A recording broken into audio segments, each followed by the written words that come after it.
नमस्कार सर्वांचं आपल्या चॅनलवर खूप खूप मनापासून स्वागत। आज मी तुम्हाला मस्त अशी क्रीमी टेक्स्चरची पनीरची भाजी दाखवणार आहे। ही जी भाजी आहे ती बनवायला अतिशय सोपी आणि कमी साहित्यात बनणारी आहे आणि चवीला तितकीच ती उत्तमही लागते। तर रेसिपीकडे वळूयात। त्यासाठी मी ते कढाईमध्ये थोडंसं तेल घेतले आणि तेलामध्ये आपल्याला काही मसाले परतून घ्यायचे, ज्यात मी 2 तमालपत्र टाकून घेतलेले आणि 2 वेलची टाकून घेतलेले आहे। त्याचबरोबर मी 2 टोमॅटो घेतलेले, त्याला उभे आडवे काप देऊन या पद्धतीने त्याच्या 4 खापा करून घेतलेला आहे। तर आता हे दोन्ही टोमॅटो मी या पद्धतीने तोडून तेलामध्ये टाकून घेणार आहे आणि तेलामध्ये आपल्याला चांगला मऊसूत होईपर्यंत हा जो टोमॅटो आहे तो शिजून घ्यायचा आहे, म्हणजे तो आपल्याला ग्राइंड करताना सोपं होतं आणि टेस्टही आपल्या भाजीची खूप छान येते।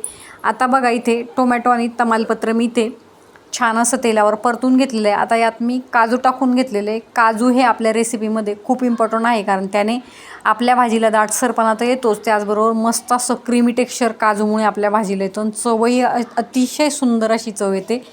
तर काजू आपण या भाजीमध्ये नक्की टाकायचे आहे। आता इथे मी एक कांदा घेतला आहे आणि त्याच्या या पद्धतीने मी अशा पाकळ्या सेपरेट करून घेणार आहे, जेणेकरून हा जो कांदा आहे तो पटकन तेलामध्ये परतून तयार होतो आणि यामुळे आपले हे जे मसाले आहेत ते मिक्सरला वाटण्यासही आपल्याला खूप सोपं होतं। आता आपण 5 मिनिटासाठी हे संपूर्ण मसाले तेलावर याच पद्धतीने परतून घेणार आहोत, म्हणजे हा जो कांदा आहे तो देखील सॉफ्ट होईल। एकदा का हे संपूर्ण मसाले सॉफ्ट झाले की ते आपल्याला मिक्सरला वाटून त्याची पेस्ट बनवून घ्यायची आहे। ही पेस्ट बनवताना आपल्याला अजिबात त्यात पाणी टाकायचं नाही आहे, अशीच पेस्ट करायची आहे, कारण टोमॅटोला देखील आणि कांद्याला देखील पाणी सुटतं, त्यामुळे पाणी टाकायची काही गरज नसते। आता बघा हे सॉफ्ट असे झालेले आहेत, छान असे तेलावर परतून ते तयार झालेले आहेत। ते मी आता एका मिक्सरच्या भांड्यामध्ये काढून घेणार आहे आणि त्याची मी छान अशी मऊसूत अशी पेस्ट बनवून घेणार आहे। आता याच कढाईमध्ये आपल्याला यातले जे तमालपत्र आहेत ते मी काढून घेतलेले आहेत, बाकीचा जो संपूर्ण मसाला आहे तो आपण वाटून घ्यायचा आहे। याच कढाईत थोडंसं तेल टाकून घ्यायचं आहे। तेल गरम झालं की त्यात आपल्याला थोडीशी कोथिंबीर टाकून घ्यायची आणि ती छान अशी परतून घ्यायची। इथे मी सुहानाचा पनीरचा मसाला घेतलेला आहे, तो साधारण 2 टेबलस्पून मी टाकून घेतलेला आहे। 1 टेबलस्पून एवढे आपल्याला लाल तिखट टाकायचे, तुमच्या आवडीनुसार तुम्ही मसाले ॲड करायचे, तुम्हाला किती तिखट हवं त्यानुसार। पाव चमचा इतकी मी इथे हळद पावडर टाकून घेणार आहे आणि हे जे मसाले आहेत ते आपल्याला तेलावर छान असे परतून घ्यायचे। मसाले तेलावर जितके छान आपण परततो तितकी छान आपल्या भाजीची चव येते।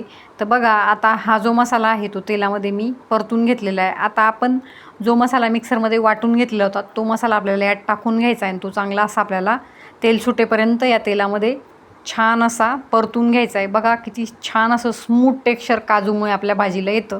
तुम्ही जेव्हा ही भाजी बनवाल तेव्हा तुम्हाला लक्षात येईल की काजूमुळे आपल्या भाजीचं टेक्स्चर खूप छान सिल्की क्रीमी असं येतं आणि चवही उत्तम येते। आता यामध्ये आपल्याला चवीपुरतं मीठ टाकून घ्यायचं आहे, पुन्हा ते व्यवस्थित मिक्स करून हे आपल्याला याच पद्धतीने 5 मिनिटासाठी परतून घ्यायचं आहे।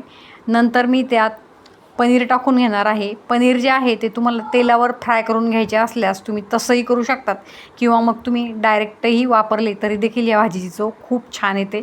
आता पनीरचे जे तुकडे आहेत ते मी यात टाकून घेणार आहे आणि संपूर्ण मसाल्यामध्ये ते आपल्याला व्यवस्थित कोट करून घ्यायचे। यात तुम्ही गरम पाण्याचा देखील समावेश करू शकतात। गरम पाण्याने भाज्या ज्या आहेत त्या खूप छान शिजल्या जातात आणि चवीलाही छान लागतात। आता बघा हा संपूर्ण मसाला मी या पनीरला कोट करून घेतलेला आहे। आता मिक्सरच्या भांड्यामध्ये थोडंसं पाणी टाकून तो जो मसाला आहे तो देखील मी यात टाकून घेतलेला आहे। तुम्हाला ग्रेव्ही किती हवी त्यानुसार तुम्ही यात पाणी ॲड करायचे। मिक्सरच्या झाकणात देखील मसाला होता तर ते देखील पाणी मी यात टाकून घेतलेलं आहे, म्हणजे आपला जो मसाला आहे तो वेस्ट व्हायला नको।